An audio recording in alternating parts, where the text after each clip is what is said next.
Hello and welcome to online Edafo study website for learning. दोस्तों स्वागत है आप सभी का online Edafo study YouTube channel पर। इस वीडियो में हम बात कर रहे हैं एक बड़ी और लेटेस्ट अपडेट के बारे में। उत्तर प्रदेश शिक्षा सेवा चयन आयोग के माध्यम से 3 से 4 बड़ी और लेटेस्ट अपडेट आप सभी के सामने निकल कर आ रही हैं और ये अपडेट निश्चित तौर पर उन सभी अभ्यर्थियों के लिए संबंधित हैं जो लगातार शिक्षा सेवा चयन आयोग की भर्ती परीक्षाओं से संबंधित हैं।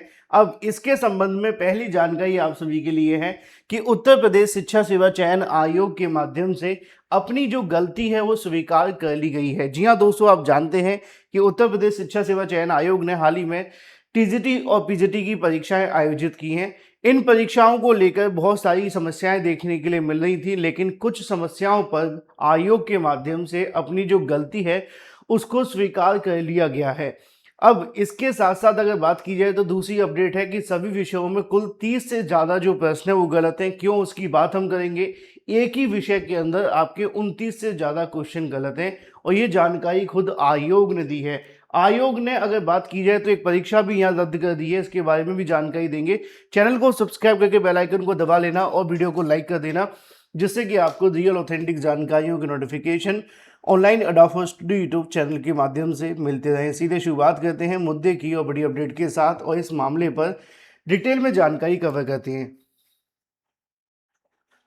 तो जैसा कि आप जानते हैं कि उत्तर प्रदेश शिक्षा सेवा चयन आयोग ने अपनी उत्तर कुंजी जारी की थी। एक ही जारी की अब तक, दूसरी उत्तर कुंजी उन्होंने अभी तक जारी नहीं की। उन्होंने सोचा कि अगर हम दूसरी उत्तर कुंजी जारी करेंगे तो पहले से जारी कर देने की वजह से कुछ अभ्यर्थी इसको लेकर विवाद करेंगे और उसकी वजह से जो भर्ती की प्रक्रिया है वो रुक सकती है। अब ये तो उन्होंने पहले कारण दिया था, लेकिन अब असल में एक नया मामला निकलकर सामने आया। अभ्यर्थियों को लगा कि अगर आयोग हमारी इस बात को मानने के लिए तैयार नहीं है तो क्यों ना हम कोर्ट ही चले जाएं।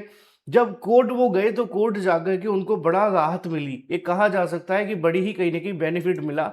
और अब इसके बारे में उत्तर प्रदेश शिक्षा सेवा चयन आयोग को जब बुलाया गया, कल मैंने एक वीडियो भी बनाया था जिसमें आपको जानकारी दी थी कि उत्तर प्रदेश शिक्षा सेवा चयन आयोग के जो वरिष्ठ अधिवक्ता हैं उनके साथ में कोर्ट की तरफ से आदेश दिया गया था कि वो उपस्थित होकर के इस पर बयान दें और आयोग हमें जानकारी दे। अगर आयोग जानकारी नहीं देगा तो उप सचिव को पर्सनली आकर के कोर्ट में मौजूद होना पड़ेगा। अब इसके बारे में 2-3 जानकारी मैं आपको दिखाऊंगा, ये भी है ये भी है, बहुत अच्छी जानकारियां हैं। अगर बात की जाए तो लिखा हुआ है टीजीटी परीक्षा में पाठ्यक्रम के बाहर से पूछे गए 29 प्रश्न। ये मामला हाई कोर्ट में जब गया तब आयोग के माध्यम से स्वीकार किया गया है। हालांकि आयोग ने अभी संशोधित आंसर की जारी नहीं की है, याद करा दें, इस पर उन्होंने कहा है कि वो बाद में जारी करेंगे। तो हो सकता है कि अभी भी आप सभी के लिए संशोधित जब आंसर किया है तो उसमें इसको इंक्लूड अब किया जाएगा। इलाहाबाद हाईकोर्ट ने सहायक अध्यापक टीजीटी अंग्रेजी विषय की परीक्षा में आउट ऑफ सिलेबस अगर बात की जाए और गलत सवालों को लेकर दाखिल याचिका पर सुनवाई करते हुए 20 जुलाई की तारीख लगाई है। यह आदेश न्यायमूर्ति सिद्धार्थ नंदन शिक्षा ने उत्तर प्रदेश शिक्षा सेवा चयन आयोग की ओर से दी गई जानकारी को आश्वासन के बाद दिया है। गुरुवार को सुनवाई के दौरान अधिवक्ता कोर्ट को बताया कि 37 प्रश्नों में से 29 एक्सपर्ट कमेटी के वास्तव में आउट ऑफ सिलेबस मान लिया है। आयोग के अधिवक्ता ने यह भी स्पष्ट किया है कि याचियों को जिन 4 सवालों को गलत बताया गया है उन पर एक्सपर्ट कमेटी ने सहमति नहीं जताई। यानी कि उनका कहना यह था कि जो 37 क्वेश्चनों का दावा किया गया था कि 37 क्वेश्चन आउट ऑफ सिलेबस आए हैं, उनमें से जो विशेषज्ञों की कमेटी है उन्होंने इस बात को मान लिया है कि हाँ 29 जो क्वेश्चन है वो आपके आउट ऑफ सिलेबस आ गए हैं। 4 क्वेश्चन और अभ्यर्थियों ने बताए थे ये गलत हैं, उस पर उन्होंने सहमति नहीं जताई है।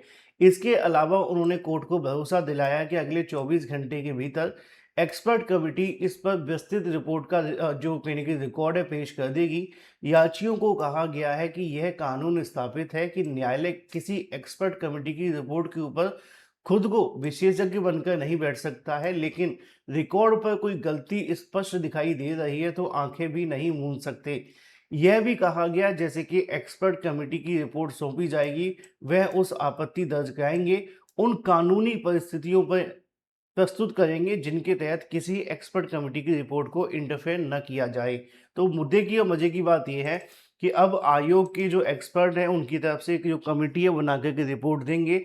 उस रिपोर्ट के आधार पे तय होगा कि कितने प्रश्न गलत हैं कितने गलत नहीं है। तकरीबन 29 तो मान ही लिए गए हैं। अब मान लो कि टीजीटी और पीजीटी में इतने एग्जाम हुए हैं, कुछ क्वेश्चन और भी गलत होंगे तो मान करके चलो 30 से ज़्यादा क्वेश्चन तो गलत हो ही गए ना। 29 तो एक ही विषय में है, बाकी फिर पूरे तरीके से आप समझ ही सकते हैं।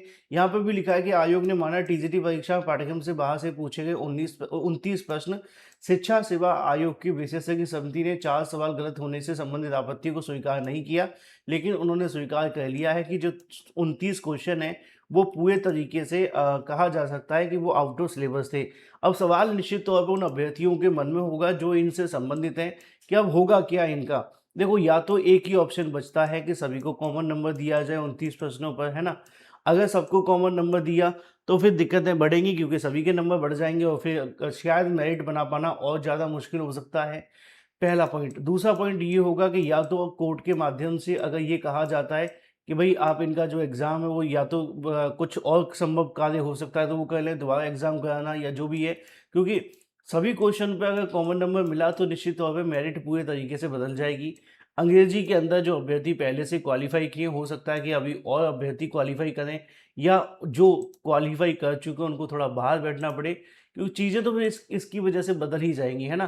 क्योंकि 29 प्रश्न एक ही के अंदर गलत हो जाते हैं, तो सबको कॉमन नंबर अगर मिल गया तो फिर आप समझ ही सकते हैं कि प्रोसेस कहाँ से कहाँ चला जाएगा।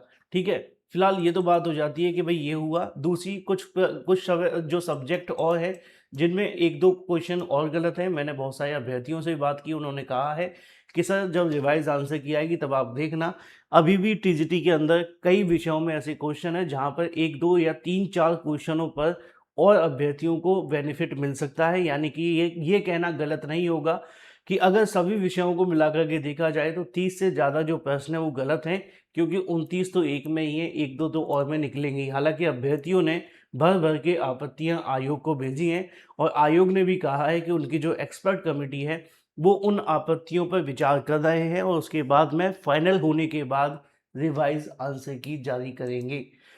इसी के साथ एक बड़ी अपडेट और आप सभी के लिए निकल कर के आती है और ये अपडेट संबंधित है आयोग ने रद्द की ये परीक्षा अब इस दिन होगी। इसके बारे में जानकारी आपको उत्तर प्रदेश शिक्षा सेवा चयन आयोग की वेबसाइट पर ही मिलेगी। यहाँ पर असल में बात की जाए तो उत्तर प्रदेश शिक्षा सेवा चयन आयोग ने कल देर रात को एक नोटिस जारी करते हुए जानकारी दी थी, जिसमें उन्होंने बताया था कि उत्तर प्रदेश शिक्षा सेवा चयन आयोग के माध्यम से जो आपकी परीक्षा होने वाली थी 28 जुलाई 2026 को, इस परीक्षा को उन्होंने रद्द कर दिया है, आप कह सकते हैं स्थगित कर दिया है। अब ये परीक्षा 19 अगस्त 2026 को करवाई जाएगी। वजह आपको पता है कि बीएड करने वाले अभ्यर्थियों को आवेदन करने का मौका दिया गया था और उन अभ्यर्थियों को फिर तैयारी करने का मौका नहीं मिल रहा था, क्योंकि कोर्ट ने कहा था कि सभी बीएड डिग्री धारक जो भी योग्यता रखते हैं आयोग के विज्ञापन के मुताबिक, चाहे वो नया हो या पुराना, सबको मौका मिलना चाहिए। तो अब ऐसे में सभी को मौका मिलने की वजह से इस परीक्षा को स्थगित करते हुए आगे बढ़ा दिया गया है 19 अगस्त 2026 को। Thank you for watching this video.